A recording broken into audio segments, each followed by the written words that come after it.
Mas, Senhor, sou o pastor Will.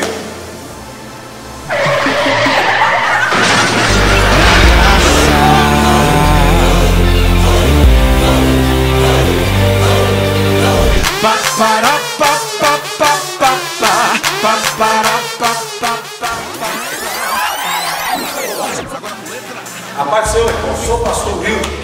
Oi, gente, eu sou Edivânia, líder distrital e líder local dessa igreja linda. Eu sou Carlinhos, filho de Deus, do departamento. Gostaríamos de convidar vocês para o nosso terceiro Confraterno. Já aconteceu aqui 24, 25, 26. Não perca, gente, traga sua família e todos os seus amigos, venham prestigiar conosco.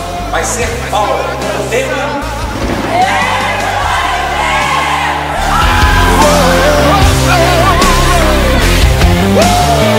Eu jamais fui merecedor, mas pela graça.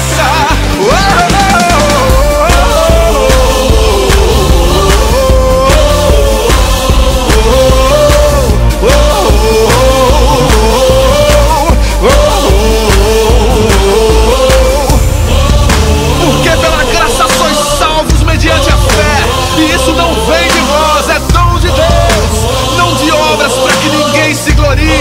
Não vem de vós, é dom de Deus.